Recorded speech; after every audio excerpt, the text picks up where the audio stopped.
नमस्कार, स्वागत है आपका। आप देख रहे हैं प्राइम टीवी। मैं हूं आपके साथ अदिति मिश्रा। पाकिस्तान की सारी हेकड़ी 2 दिन में ही निकल गई। भारत ने पाकिस्तान में जिस तरीके से तबाही मचाई वो दुनिया से छिपी नहीं है। इधर पाकिस्तान खुद अपनी पीठ ठोक रहा था, लेकिन उसकी असलियत, उसकी सच्चाई दुनिया के सामने आ गई है। दरअसल 2 दिनों की जंग में ही पाकिस्तान की सारी सच्चाई, सारी हकीकत सामने आ गई है। पाकिस्तान सरकार कटोरा लेकर अपने सहयोगियों के पास पहुंच गई है।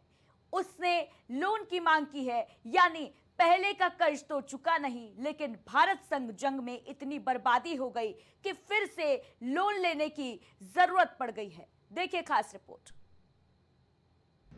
भारत की ओर से पाकिस्तान के हर एक्शन का मुंहतोड़ जवाब दिया जा रहा है। इस बीच पाकिस्तान की हालत खराब हो गई। जी हां, भारत के साथ जबरदस्ती की लड़ाई लड़ रहा पाकिस्तान इस समय गजब फजीहत झेल रहा है।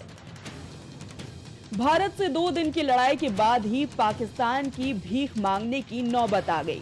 हाल ही में पाकिस्तान सरकार ने दुनिया भर के सामने भीख मांगी। पाकिस्तान को भारतीय हमले में भारी नुकसान का सामना करना पड़ा।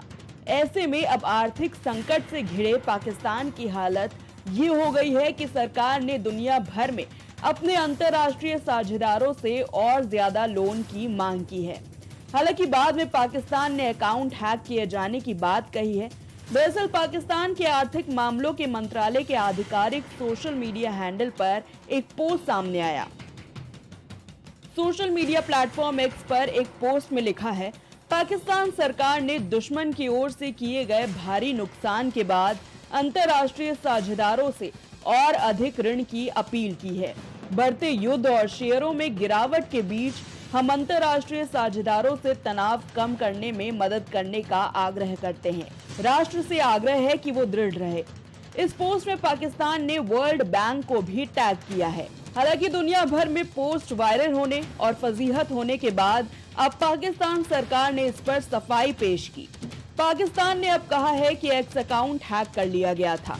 खैर, जो भी हो, पाकिस्तान कर्ज की भीख मांगने के लिए पूरी दुनिया के सामने सोशल मीडिया पर कटोरा लेकर ऐसे खड़ा हो जाएगा, ये तो सोचा भी नहीं था। पाकिस्तान पर हमले से ही काफी कर्ज है और उसकी अर्थव्यवस्था संकट के दौर से गुजर रही है। मई 2025 तक पाकिस्तान का कुल फॉरेक्स रिजर्व महज 15.25 अरब डॉलर है, यानी वो कुछ दिनों का आयात बिल ही चुका सकता है। वहीं पाकिस्तान को अगले 1 साल में 30 अरब डॉलर का विदेशी कर्ज चुकाना है। वहीं दूसरी तरफ भारत पाकिस्तान तनाव पर चीन का बड़ा बयान सामने आया। चीन के विदेश मंत्रालय के प्रवक्ता लिन जियान ने कहा, हमने भारत और पाकिस्तान के बीच चल रही स्थिति पर चीन की स्थिति साझा की है। चीन मौजूदा घटनाक्रमों से चिंतित है। भारत और पाकिस्तान एक दूसरे के पड़ोसी हैं और हमेशा रहेंगे। वो दोनों चीन के पड़ोसी भी हैं। जियान ने आगे कहा, चीन सभी तरह के आतंकवाद का विरोध करता है। हम दोनों पक्षों से शांति और स्थिरता के व्यापक हित में काम करने, संयुक्त राष्ट्र चार्टर सहित अंतर्राष्ट्रीय कानून का पालन करने, शांत रहने, संयम बरतने और ऐसी कार्रवाई करने से बचने का आग्रह करते हैं जो स्थिति को और जटिल बना सकती है। हम मौजूदा तनाव को कम करने में रचनात्मक भूमिका निभाने के लिए बाकी अंतर्राष्ट्रीय समुदाय के साथ काम करने के लिए तैयार हैं। पाकिस्तान की ओर से भारत के कई शहरों को निशाना बनाया गया। इसके बाद कई शहरों में ब्लैकआउट रखा गया। फिलहाल राजस्थान के सीमावर्ती जिले जैसे जोधपुर, जैसलमेर, बीकानेर और गंगानगर अलर्ट पर है। भारत ने उनके 3 लड़ाकू विमानों को भी मार गिराया है,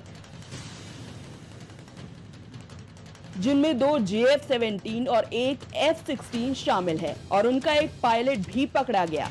बताया जा रहा है कि इस पायलट को राजस्थान के लाठी से पकड़ा गया है। इसी तरह पाकिस्तान ने जम्मू कश्मीर, पंजाब, राजस्थान में मिसाइल और ड्रोन से हमला किया। वहीं गुजरात में भी कुछ ड्रोन देखे गए।